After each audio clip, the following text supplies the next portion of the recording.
Welcome to Monsters Among Us. I'm your guide, Derek Hayes. Welcome to week 2 of spooky season. If you're looking for a fright, you've knocked on the right door. Tonight's show is stuffed full of terrifying tales and sincere, scary stories. But before we begin, a little note about last week's program. After it aired, I received dozens of emails and messages about a repeat story featured on that episode. Many of you claimed that you'd heard Michaela's story from the UK about the hooded figures in the English countryside somewhere before. Most claiming it was my show. Well, full disclosure, guys, I screwed up. I don't know how I did it, but I somehow replayed Michaela's call. I saw the conspiracy theories. I'm not short on stories or anything like that. Just simply goofed up. So sorry about that. But at least it was an amazing story. Alright, enough of all that. Let's dig into it. There are certain staples to this time of year.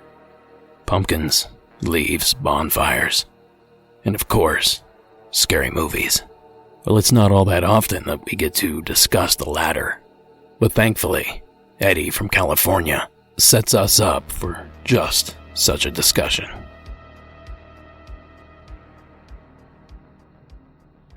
Hey Derek, my name is Eddie. I live in Southern California. But the reason I'm calling is because I had a strange experience involving the Exorcist steps.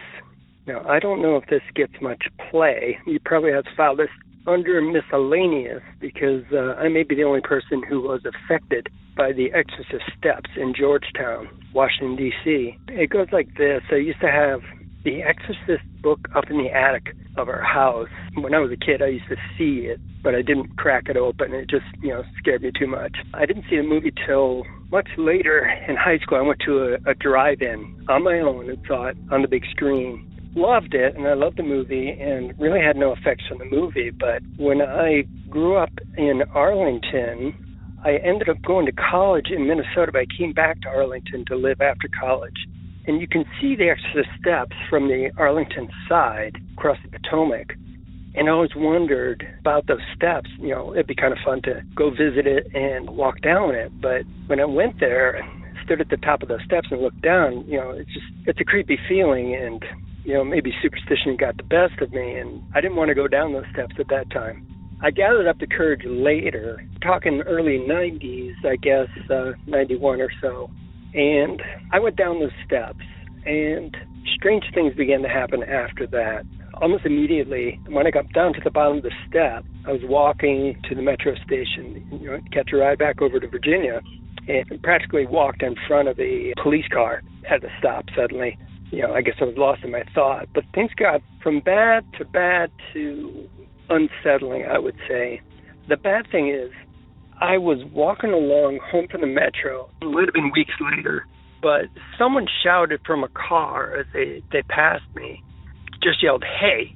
And I looked up, and an egg was thrown from the car. I didn't see the driver or the passenger who threw it, but it hit me square in the eye. And it would have been funny if it didn't hurt so much.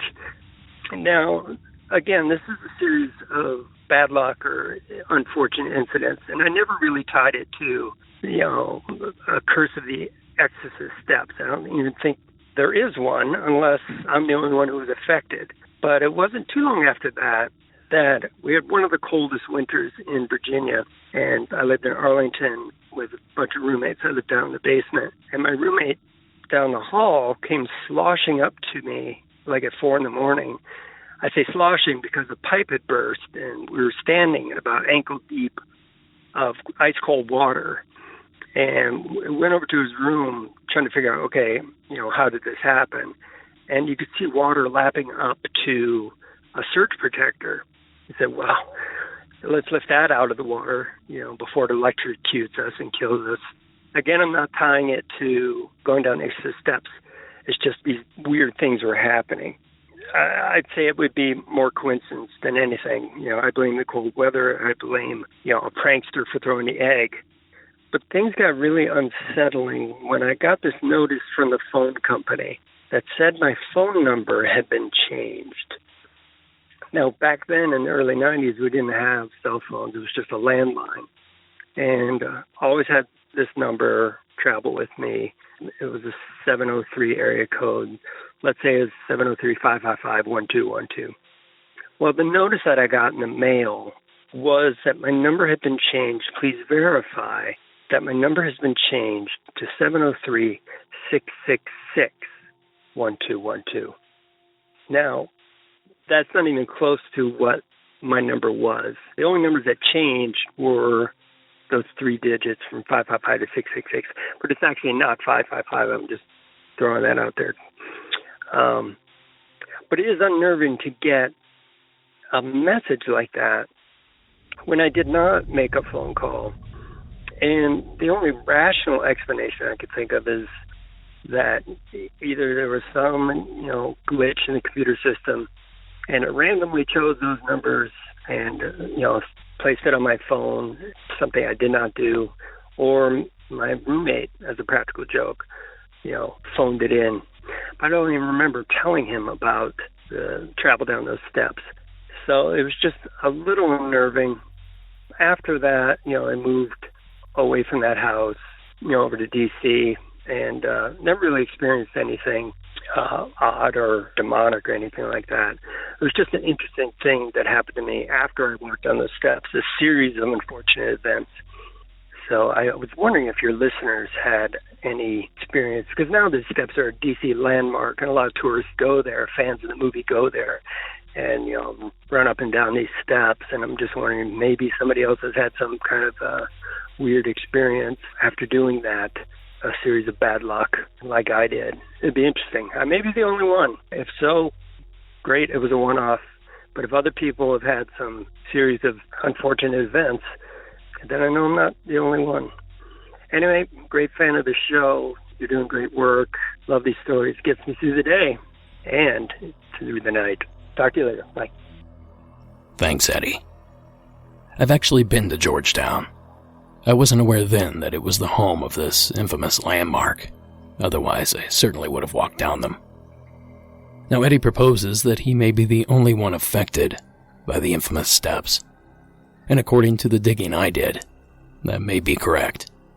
I've been unable to find any instances of strange happenings there. But there is a curse connected here. There are several horror films from the previous half-century said to have cursed productions. The Omen, Poltergeist, and of course, 1973's The Exorcist. A lot of people believe the movie was severely cursed because it's based on a true story. William Peter Blatty, the writer of The Exorcist, came across a story of a little boy who was possessed. The Catholic Church regards that case as one of the very few authentic cases of demonic possession in this country. That was the basis for The Exorcist. Of course, he changed the little boy to a little girl. But at the end of the day, The Exorcist was based on fact.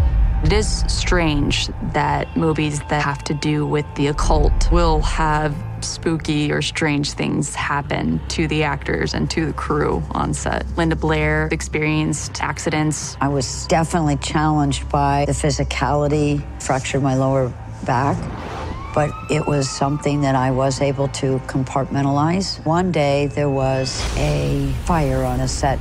The set burned to the ground, and we had no idea why. And there was a lot of speculation as to what could it have been. For some mysterious reason, the bedroom where the devil possesses Linda Blair's character Reagan was the only part of the set untouched by flames. After The Exorcist fires, they had the set blessed.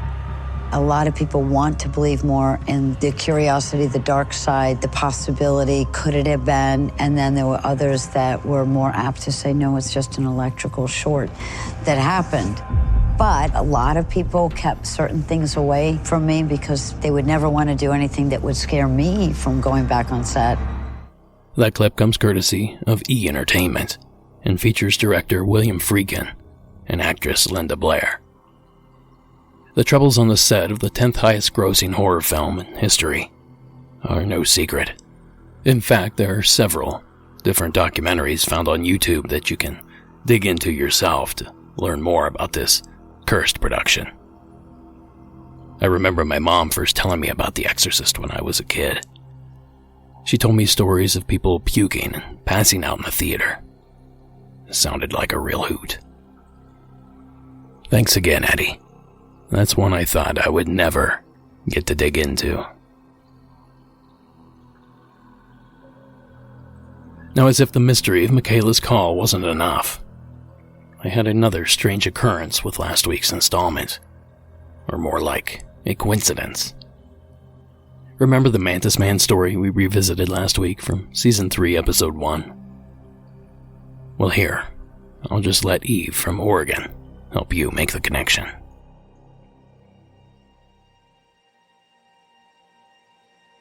Hi, Derek. My name is Eve. I'm from Oregon.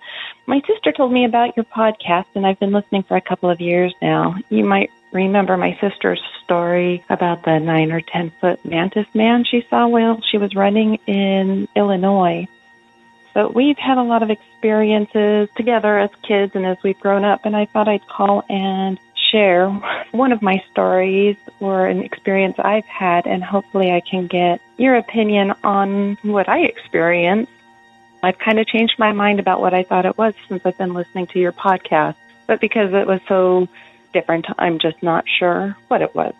So the first experience I had, I was probably 6 years old, and I lived in Oregon. My family had a single-level home. It was my mom, my dad, my sister, and myself. And we had a much younger cousin coming to stay with us for a weekend so his parents could get away. And my parents had given my sister and I the option of who wanted to camp out in the living room and give up their bed. I was extremely excited, wanted to camp out in the living room, and I spent the day getting my sleeping bag, pillow, stuffed animals ready. I was one of those kids that fell asleep at 8 and slept very soundly through the night, so I don't really remember going to bed, but I remember something waking me up in the night, which was unusual, and I looked around kind of confused, trying to figure out where I was, and I noticed by our front door, which had those amber bubble glass window panes in it, that there was a shadow moving around, and you could see through from the street light outside. So I was trying to make sense of what I was seeing, and I thought maybe it was the milkman back in those days or a paper boy, and I just watched, and it seemed like it was there a long time, and it moved, and then I realized it wasn't on the outside of the house, but on the inside of the house. And I watched, and I remember when it finally came enough around the corner for me to see, it was just a dark shadow. I thought it was a man wearing a cowboy hat and a long duster coat, and I did not know what it was, but I was terrified, and I remember scooching down inside my sleeping bag and holding the top closed, thinking maybe it wouldn't see me. And I don't know how long I stayed in my sleeping bag that way, but at some point I couldn't breathe anymore. I needed to let go of the top and open it a little bit for some air. And I couldn't get it opened. And I thought, well, maybe somehow I've gotten myself turned around. And so I was trying to turn around, trying to get out, and I could not get out of the sleeping bag. It was like someone was holding it shut. And I eventually ended up screaming and waking up my parents, who came out, and they just opened the top and let me out, and it was fine. But I didn't tell them what I saw. I just was scared and didn't know how to describe it. Then several years later, my family moved to Washington. The house we moved into was bigger than our other house, but we were excited to move into it, although we kind of got heebie-jeebies, not sure why, but it was a new house, so there wasn't anything, it wasn't old or scary. But as time went on, we realized how scary it really was. The same shadow would walk almost nightly down the hallway past the bedrooms, stopping at bedroom doors as if it was looking in to each room. My sister and I both witnessed this, as well as my father. My mother was the only one who never saw it. She slept more soundly, I suppose. We had experiences with things being moved around, framed artwork being taken off walls and set on the floor, glass figurines being taken off a fireplace mantle and set on carpeting. This was something we all witnessed when we would get up in the morning, and we would hear things during the night. One of the unique things to myself only was, other than the man in the hat and the long duster coat, on some night I have what I called the Goblin Parade that would go down the hallway. It was much smaller shadows that seemed to be dancing like they were in a parade going down the hallway.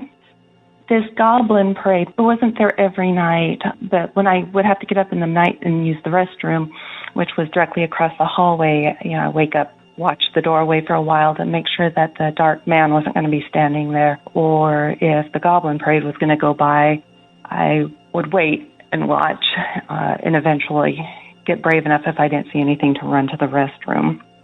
This occurred many times. We lived in that house for just a couple of years. My father actually thought someone was breaking into the house at night. So then that became a fear that when I ran across the bathroom, that my father would thought I was an intruder and clobber us. After 2 years, we moved back to Oregon. My parents had a house built, and it was obviously brand new, nothing scary. And I was very excited to be moving into a new house. When the movers brought in all the boxes, I was unpacking and setting my room up the way I wanted.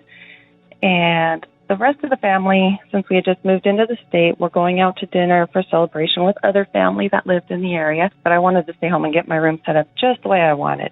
And as I was alone unpacking, a really uncomfortable feeling came over me, and I realized that whatever was in Washington was now still with us. And I was terrified. Over the course of the year living there, not very much happened, but just enough to be scared to be home alone. And I had a pet bird, a little cockatiel that she was on my dresser, and I'd cover her up at night, put a cover over the cage. And one night as I was sleeping, I heard like that crunching sound on the carpet, like someone was moving around my room. And then I heard a wastebasket tip over. And I've always tried not to be afraid of what was there, would deny it, would make up excuses. And so I thought maybe my pillow had somehow fallen off my bed across the room and tipped over the wastebasket. But then I heard the bird start screeching, and she would hiss, kind of like a snake when she was scared. And she was just screeching and hissing, and so I just pulled the blankets over my head and just waited for daytime. And when I got up in the morning, the wastebasket was on the other side of the room, tipped out, everything spread around. The bird was on the bottom of her cage, and her foot was broken. And I knew there had been something in the room, but I don't know what it was. So I heard the stories of shadow men and aliens and just strangeness. And so I thought I'd call and see what your opinion is on what it was, if it was something following us or just something new from place to place. I've had random experiences as an adult, very similar with the shadow, but I can't tell you what it is. But I would love to hear you or your listeners' opinions. Thank you, Derek. Thank you, Eve. There are a lot of moving parts to this entry, so I'll take them one at a time. Well, firstly, I couldn't help but point out the strange coincidence. I found Eve's entry literally hours after last week's episode dropped. The episode featuring Eve's sister. Now, Eve, it sounds to me like you were dealing with what many refer to as the Hat Man. Essentially, he's a shadow man, but with a dope hat. Now, as for what these things are, your guess is as good as mine. Spirit, elemental, time traveler perhaps. But it seems the hypothesis that holds the most water for me would be that they're somehow from another dimension, one higher than ours. But if I'm honest, that's above my pay grade, so you guys can do your own digging on that. Now, the Goblin Parade certainly caught my attention. It wasn't but a few episodes ago that we shared something similar in the call about the little creature driving a car or coach past a child's bedroom. This one certainly has my interest piqued. Now, that said, something tells me that this phenomena is probably not attached to the Hat Man. My guess would be that it's something local to the new home. And finally, the fact that the strange activities seem to follow Eve and her family. This sort of thing, of course, is not unheard of. We've all heard of experiences where the activity seems to be attached to a particular family or even a single person. But allow me to toss another contender into the ring. Is it somehow possible that the activity was attached to an object? An object that continued to move with the family? A cursed bunk bed, necklace, or backpack? We've heard them all before. So I hope that helps point you in the right direction, Eve. And thank you for taking the time to share that entry. Now, if you've witnessed activity like Eve, or any other true paranormal experience, call our toll-free hotline at 1-888-608-NIGHT. That's 1-888-608-6444. Our next entry takes us to the opposite corner of the country. This is Jillian's entry from Florida. Hi, Derek. My name is Jillian Baker. I am calling from Spring Hill, Florida, just a little north of Tampa. And I am calling with a story about something I saw when I was out walking my dog, probably about 5 or 6 years ago. At the time, we were living in a little neighborhood. It was, pretty well established. It was a newer neighborhood, but it did have some areas that were like preserved areas where you couldn't build houses. It was probably, it's Florida, so the weather's always the same. I can't remember what time of year it was, but I'm thinking it wasn't that hot, so I'm thinking it was either spring or fall. And it was probably 8, 9 o'clock in the morning, and I was taking my Labrador for a walk. And he's a pretty big lab. He's about 85, 90 pounds, yellow lab. But this one area, like I said, it's kind of a nature preserve, so there's no houses there. Well, we got up to the corner where we usually take a right around kind of a nature area. And in the kind of, I'm going to call it a ditch, but it's not really a ditch. It's just where, like, it goes down a little bit off the road and then there's woods. On the left, I noticed that there was something on kind of the side of the road, in the kind of like the ditch area. I remember distinctly my brain trying to place what we saw. It was like go through all these different scenarios or animals in my head, and it was like it couldn't come up with the right thing what it was. I remember thinking it reminded me of more like a sea lion's head, like the shape of a seal, with the kind of the cone-looking shaped head. And then I remember distinctly thinking to myself, it's a big lizard. The other thing that I really remember is feeling scared. And I've walked in Florida, I've been here for quite a while. There's not really, much to be scared of. We weren't in an area with alligators, so, there's no reason that there would be an alligator there. Plus, like I said, its face didn't have that shape of an alligator. It was a bit smaller and more conical. So I just remember seeing it and stopping and this feeling of just, what is this? What's going on? Like my brain couldn't comprehend what was going on and feeling scared.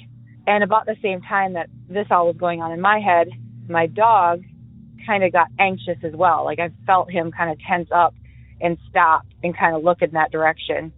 We never saw more than just like its head and shoulder area. Because like I said, once we saw it and the fear set in, we stopped. And it basically turned and went back into the woods.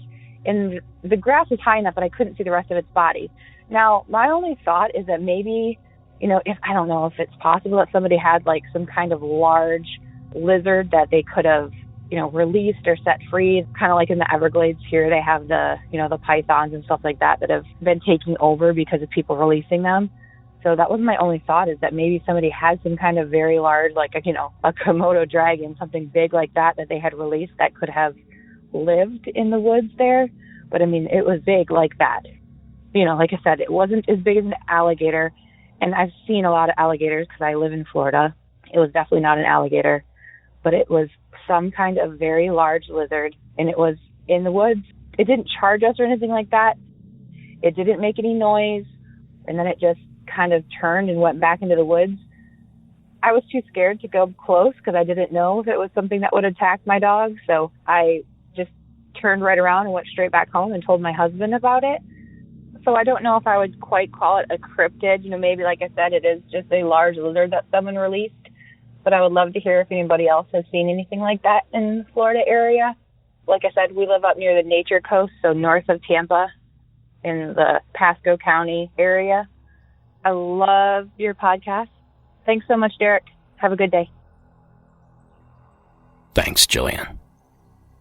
If I had to guess, I'd say you described a large monitor lizard of some sort, which, as Jillian suspected, is the same family of lizards as the Komodo dragon. Now, these lizards can grow up to 8 feet, and they're black and yellow, so fairly colorful. But most importantly, I can see the seal comparison to the monitor lizard's head, especially with the shape of the ear. Now, the only problem is that these creatures only live in Africa, Asia, and Australia. Or do they?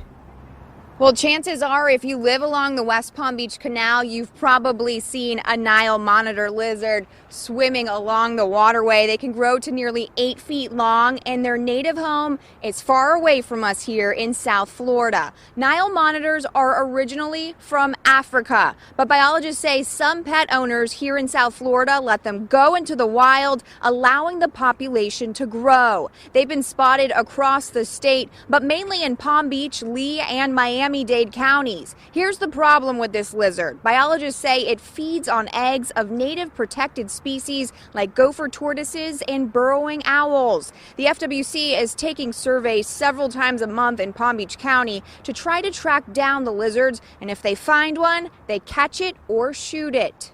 Even if we see one, that's one too many, so our efforts are directed at trying to completely remove every Nile monitor from Palm Beach County. Now, it's important to note biologists will only shoot at lizards if they're in a remote area, not surrounded by people. They are asking residents, though, to report any sightings they have in their community. Live in suburban West Palm Beach, Katie Johnson for the Now, South Florida. That clip comes courtesy of WPTV, NBC News 5 out of Palm Beach, Florida. And I realize there's some distance between the locations mentioned in this report and the town where Jillian had her sighting. But in my mind, if it can happen there, it should be able to happen less than 100 miles north. Thank you for the submission, Jillian. You were right to fear for your pup, although I doubt it could kill a large dog. Reports I read claim these things have been eating cats and small dogs throughout the neighborhood. Are you guys looking for some creepy garb to wear this Halloween? Well, why not hit up the shop at monstersamonguspodcast.com and pick up some MAU-themed gear. Not only are our designs created by independent artists, but each purchase helps the show grow and thrive. Oh, and also, if I ever see someone wearing one, you know I'm gonna walk up and say hi. And now we've discussed curses, goblins, shadows, and monsters. Let's see what this next one from Austin in Wisconsin brings us. Hi, Derek. This is Austin calling from Florida. I guess this is a story from central Wisconsin. I don't want to give the city just because the smaller towns, so if anybody's listening, they might know who I am. But I guess this was about 2012, and I'm not exactly sure what had happened. I mean, it might be, a creature, a time slip, or just anxiety on my part. But, after listening to the show for so long now, and, thank you as well for, this has helped me get through plenty of cross-country drives. But I had been hunting with my family. It was my dad, my mom, my brother, and myself out on a family farm. And I was sitting in a deer stand across the cornfield, maybe, 150, 200 yards wide. And at the end of the night, it had become dark. It was after sunset. Hadn't got anything. And I was walking back to the truck. And after I walked through the cornfield, there's another kind of field as well as a forest. And as soon as I got across the cornfield, I started hearing crunching leaves. And at first, I was like, maybe it's a deer, who knows, but it's, after hours. So I just kind of walked a little bit faster because I know there's wolves in the area and things like that. And I keep walking, and as I speed up, this starts speeding up, and I hear panting coming from behind me. So eventually I start running and turning around every once in a while with my gun. I don't see anything behind me. I yelled out. I didn't hear anything. And it was probably another good 350 yards that I ran before I just jumped in the back end of the cab of the truck and closed the door, just hyperventilating and freaking out because I had been freaking out. I'm like, well, it can't be anybody in my family or anything like that. About 3-4 minutes later, my brother shows up to the truck, and at the time he was probably about 12 years old, and he had said that he had been running after me, but he had not responded when I yelled out. There was nothing. All I heard was a heavy panting and beef crunching. So I really don't know. I don't know if you've gotten any other stories, kind of like that, where it's, a time slip with somebody else or something like that. But it's just something that's always kind of freaked me out, and I felt the need as I'm driving from Florida to Wisconsin now to give you a call. Hope to hear your response on the podcast, and again, thank you very much. Bye. Thanks, Austin. I don't think it would be wise to joke around like that on a hunting trip, so I'd like to rule out that your brother was messing with you. But there are probably a dozen logical explanations that would be more likely than the paranormal. Small birds, the wind, or simply our caller's imagination. But since it's October, and Austin's story did take place in the state of Wisconsin, what sort of monster would we find up there that walks upright and may pant as it travels? Perhaps a dog man, or, as it's known in Wisconsin, the Beast of Bray Road. That thing, that was no dog. That was too big to be a dog. That thing was bigger than me. That thing was stalking cornfields, jumping on cars, and feasting on roadkill. For 2 years, people in Elkhorn, Wisconsin whispered about a king-sized creature who roamed Bray Road. Eerie stories like that prompted Linda Godfrey, a reporter and cartoonist, to investigate. It was all just too bizarre not to be for real. When you live in a small town and you say you've seen something that looks like a dog man or a wolf man, you're going to get some ridicule, and they did. So they had no reason to say this. Despite the ridicule, Beast believers came forward in Godfrey's Beast of Bray Road article, like Doris Gibson, who'd seen it on Halloween night 1991. Driving down Bray Road, she had gotten out of her car when she thought she had hit an animal. It was foggy out, and I was a little bit afraid. And this big thing come just like trucking, just trucking down the road at me, man. I looked at it, and I'm like, and I ran, I got back in the car. And before I peeled off, that thing scratched the back of the car. That clip was from a 1993 segment on the television program Inside Edition, and coincidentally was my very first introduction to this fascinating cryptid. I remember watching this when it aired back when I was 13 or 14, and my mind was blown. So yeah, Austin, spooky stuff either way. Best keep your eyes open, just in case. And thanks again for the submission. Now before I round this thing out, let's have a quick chat. Like so many of you, this is my favorite time of year. Except this year, life outside of my house virtually does not exist. And sadly, the same is for most of you. Now I can't imagine being a youngster at this time, not able to celebrate the greatest of all holidays. No candy, no parties, no tricks, and no treats. So being someone that makes a living scaring people, I felt a sense of responsibility to pull us up by our bootstraps and find some way to celebrate this magical season. So it's with great pleasure that I announce the Monsters Among Us Halloween Party. A live, virtual Halloween party complete with costumes, prizes, special guests, and of course, a ton of stories. Now I'm still ironing out all the details, but for now, I'm shooting for Friday, October 30th. So mark your calendars, not that you have anywhere to be. Now more details will come as I lock them down. This fun for all ages show may not take the place of this year's Halloween, but I'm going to try my best to put together something special. So speaking of special, This last entry is quite the tale. The following was submitted anonymously from the Evergreen State of Washington. Hi, Derek. I'm calling from Washington, and I just discovered the show. I'm really enjoying it, so I thought I'd call in with a story. This is my first time calling in. So this happened in Kirkland, Washington, which is a few miles east of Seattle, Washington. And it was February of 2019. And I was sitting in traffic on 405, which gets really congested during rush hour. So we were creeping forward at about, 5 miles an hour top. A lot of the time I was spent just sitting there. And it was during the morning commute around like 7 a.m.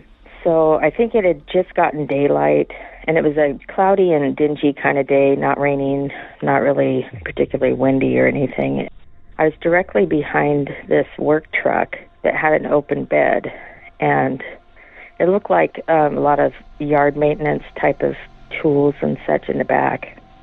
And so what happened was I saw this, I guess what I call a really unnaturally large bird-like creature came out from underneath something in the back of the truck bed, and it stood up. And at first I thought it was a small person that stood up in the back of the car. I mean, it was so tall. It was like probably at least 4 feet tall, and that's considering the fact that the truck bed sits a few feet up off the ground because it's not at ground level. But it looked, even considering where it was standing from, to be at least about 4 feet tall. And its wings opened up, and the wingspan kind of looked to be about 6 feet wide. It was light gray, and it didn't have any markings. It seemed to be like one solid color, and it was facing away from me, so I was looking at its back. And its head must have been tucked down in front of it because it looked like it didn't have a head, which, would have been ridiculous. So I'm thinking that it just had its head tucked down in front of it. And I was probably less than 10 feet away from it because I was just directly behind this truck. So I could see it very well. I could see every detail. It had definite wings, and I could see the detail of some feathers. I remember just getting the creeps when I saw it. There was something about it. It just didn't seem like a bird. I know it sounds weird, but it looked like it was evil. I don't know how to describe it any different. There was just something really off about it. And it wasn't moving quite like a bird. It was moving more like a person. So I'm not really sure why I felt that there was just something evil about it, other than it seemed to have been hiding and just came out from hiding. I didn't get to see it very long. I guess probably about 10 seconds, which is actually a long time when you sit and look at a watch and see how long 10 seconds is. And I was just watching this thing. So it stood up, and it unfurled its wings, and then I saw it push off with its legs and gave 2 big, slow flaps of its wings, and it flew upward. And I looked out my side window and the moonroof and everything to see if I could see which way it went, but it was gone immediately. I just didn't see it fly off any farther. And then I was thinking, did I just see that? Because it just didn't seem, it wasn't natural.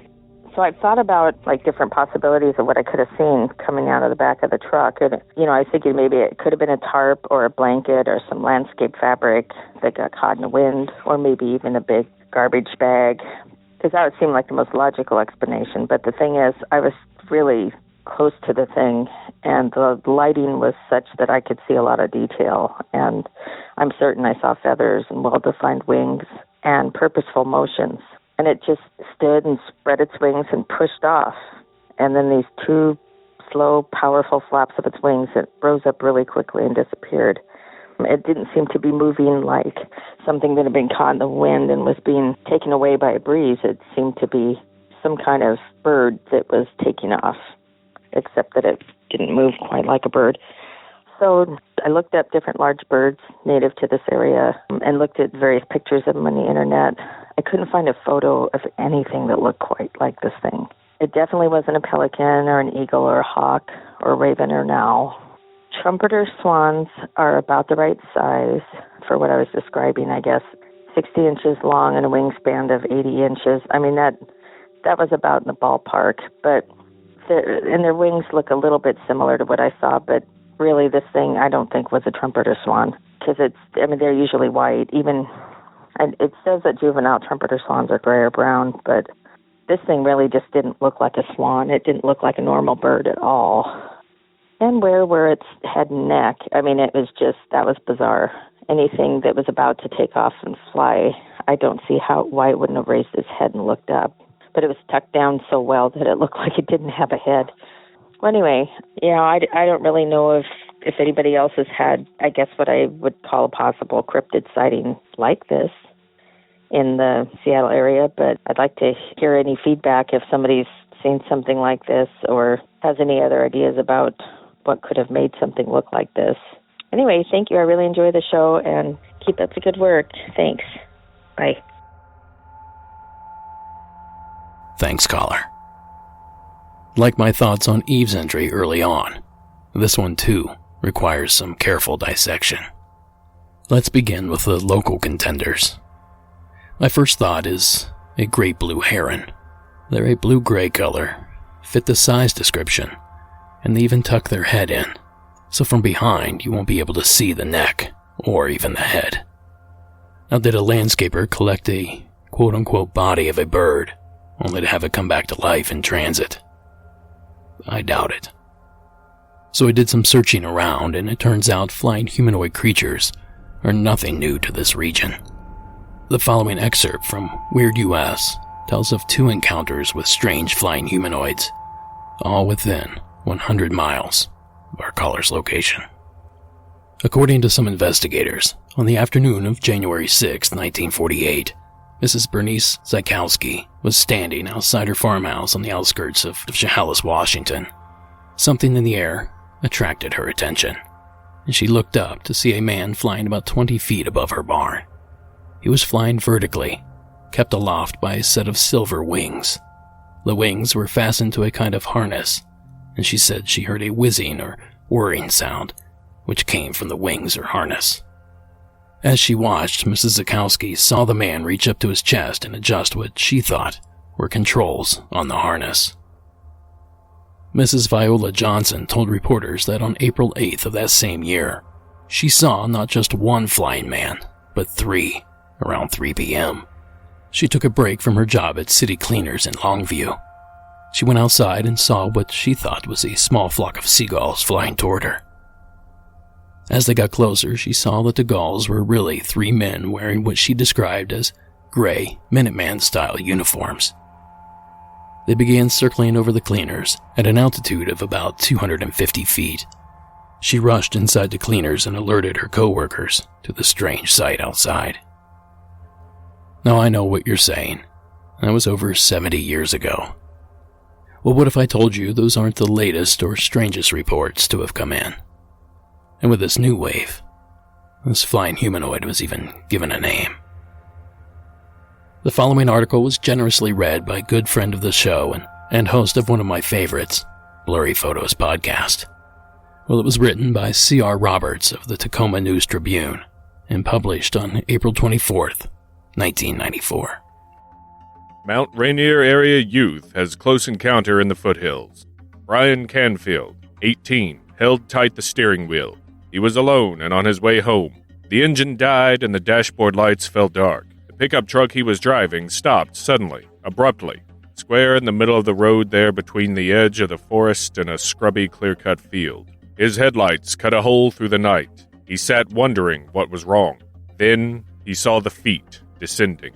Bird feet, claw feet, then the legs, the torso, the chest, and the wings folded, attached to the back of broad shoulders. Then the head, that face. The creature, 9 feet tall, blue-tinted fur, yellowish eyes, tufted ears, and sharp, straight teeth. It's looking right at me, like in a deep stare, like right through me. It's standing perfectly still. It stood for a few minutes, several minutes. Then its fingers twitched, and its wings began to unfold. Those wings were as wide as the road. It turned its head and looked back at me, and started flapping its wings, Canfield says. Then slowly it rose, and so great was the turbulence, the truck began to rock and sway. Slowly, the creature flew off in the direction of Mount Rainier. A few minutes later, the truck just started. Canfield says. I took off as fast as I could. Canfield told his story at school early last week. Some friends believe him, and some have begun to tease him.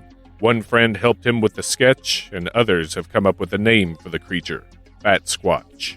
I'm really not into this stuff, Canfield says. It boggles my mind really hardcore. I really can't explain it. It's weird. Definitely weird.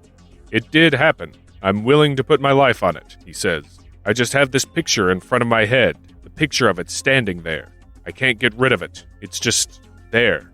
I kinda wish it didn't happen. As crazy as that sounds, this is not the only report of a Bat Squatch. There are several of these reports, including a potential Bat Squatch attack in the state of Texas. But we'll touch on that one at another date. For now, I'll leave you with this thought. The description our caller gave does match one cryptid, nearly to a T. Humanoid, dark, gray, feathered wings, no sign of a head, and flying away at incredible speeds. I'm not describing our caller's creature. This is the description most witnesses give of the creature known as Mothman. And let's just assume for a moment that this was a Mothman sighting. His appearance is said to foretell great tragedy. So, brace yourself, Seattle, just in case. And that's going to do it for this episode. Monsters Among Us is written and produced by me, Derek Hayes. Additional support is provided by Addie Lloyd and Sarah Carter Hayes. All audio used in this production is done so under the protection of fair use. And the terrifying music you hear, well, it's Co.ag music and White Bat Audio. Thank you so much for listening, and until next week.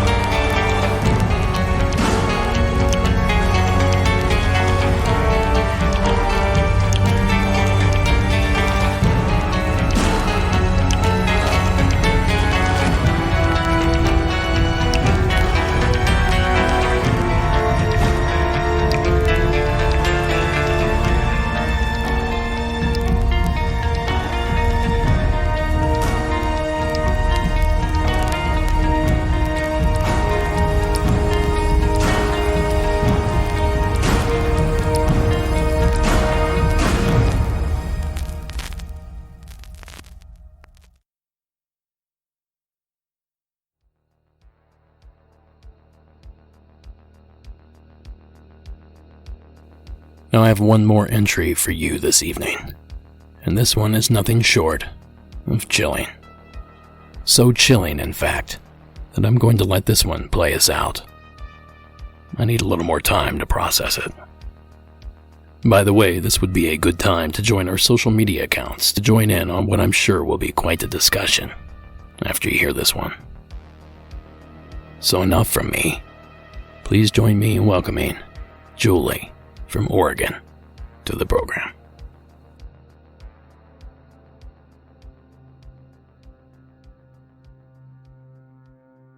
Hi, Derek. This is Julie. So this would have been 1996 or 7, and I was about 18 years old. At the time, I was living in Portland, Oregon, and I was driving down to Eugene to visit some friends. I was on the main interstate, and it was summertime. I remember it being pretty warm out, and being really happy about that because I planned to go swimming with some friends. So as I was driving out of Portland, and I was still driving through, essentially the metro area, and I wasn't that far out of Portland, and all of a sudden traffic stopped. This wasn't unusual. I'm sure traffic has stopped there right now. It can be pretty hard on the I-5. At any rate, there was a big accident on the right side of the road, so on the side of the road that I was on. And everyone was, rubbernecking, and it was taking a really long time to get past. And by the time I started passing, I realized that something terrible had happened. There was a car smashed under an 18-wheeler. The 18-wheeler was flipped over, They were all off the side of the road, and there was an ambulance at that moment with a stretcher and a yellow body bag. I was really like horrified. I've never seen anything like that. And I was like trying to understand what could be wrong with the person for them to be in a bag. And then I went, oh my God. And I realized, and I just looked forward and just kept driving, pretty horrified. I was maybe about another mile away, and suddenly I looked to my right side because I was no longer alone in the car. And there was a woman sitting in my passenger seat. And now, I know this sounds crazy, but I guess it's Monsters Among Us. This is where we take our stories no one else would ever believe.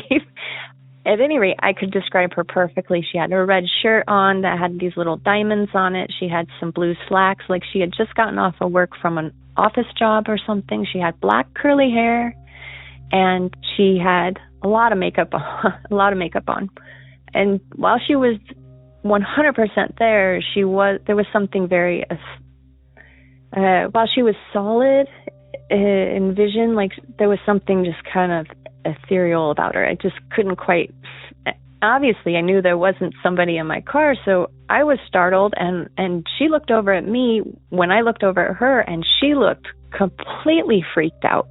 She looked like somebody who just suddenly ended up in somebody else's car, and she just was like screaming, "Who are you? What's happening?" And she starts to jerk at the doorknob. I was in total shock. I couldn't understand what was happening. Who was this woman? And then all of a sudden I thought of the body bag I had just looked at moments before. And I just went cold. I went so cold. I just remember freezing, and I just looked at her and I said, ma'am, you need to calm down. My name's Julie. I'm here to help. And she said, "What is happening? What's going on? Where am I?" And I said, and I explained to her where she was. I said, "We're going through McMinnville. I believe that you were just in a car accident." And she looked forward suddenly away from me and looked back through the windshield as if like she was remembering that the seconds before she had passed. And she looked back at me and said, this can't be, like, this doesn't make sense. And I didn't start crying, but tears started coming down my eyes. And I just said, "Ma'am, I believe that you were in a car accident, and I believe you've passed away." And she just looked like somebody would who just heard that. I mean, she looked horrified. No, she said, "No." And I said, "Ma'am." And then just then, like like a movie, we come past pine trees that had been really thick and forested and suddenly opened up to farmland. And so there was a huge field that went all the way, your view goes all the way to a mountain range, very far away. And the sun was setting because this was facing west. And she looked over there, and it was just like a movie. The rays of light were shining through a cloud that was covering the sun as it was setting below the mountains. And it was creating those rays of sun, and you almost expected the hand of God to be coming through. It was really incredible. And I said, "Ma'am, do you see that?" And she looked away from me, and she just became so peaceful. She went from being hysterical to just completely calm. And she said, "Yeah, I do." And I said, "Ma'am, do you see the light?" And she said, "I do." I said, I think you're supposed to go to the light, ma'am. I'm really sorry that this happened, but I don't think you should be here anymore." And I'm almost crying right now. She looks over at me with the most peaceful face I've ever seen, like the most peaceful look on anyone's face I've ever seen in my life. And she just said, "Thank you." And she looked back to the right and disappeared. I pulled over gathered myself because I pretty much lost it. I was like, did that just actually happen? That could not have just actually happened. That's crazy. I'm crazy. I'm just projecting. Like, I couldn't believe what had just happened. I mean, it's unbelievable. I gather myself. I continue on with my trip. A couple of days later, I head back up to Portland to go home, and I happened to be watching the news, and they were talking about the accident that had happened. They were referring to the man driving the 18-wheeler and how he had sustained a lot of injuries and that he was actually getting better, and that was basically what the report was. But before they finished, they threw a picture up of the woman that was in my car and explained that she had passed away in the accident, and it had mentioned that there was going to be a public service for her, et cetera, and that's why they were telling you who she was, and it was unbelievable. It was just too much. So I guess that's my story of a time that I happened to maybe help some woman who ended up in my car. It made me think a lot about what happens to us when we pass away, and how in certain circumstances perhaps we don't even know that we've passed away. And I was very, very thankful that instead of panicking or writing it off or telling myself I was crazy and just refusing to look back at her, that I managed to calm myself and communicate to her. I would really probably have thought the rest of my life that was just me being crazy, but you know, the news report was so much validation. Anyways, thank you so much for an awesome podcast. I have become a massive fan, and as everyone who listens, it seems like, and I have told many, many friends to listen. All right. Thanks so much for such an awesome podcast. It makes us all feel a little less alone and a little less weird.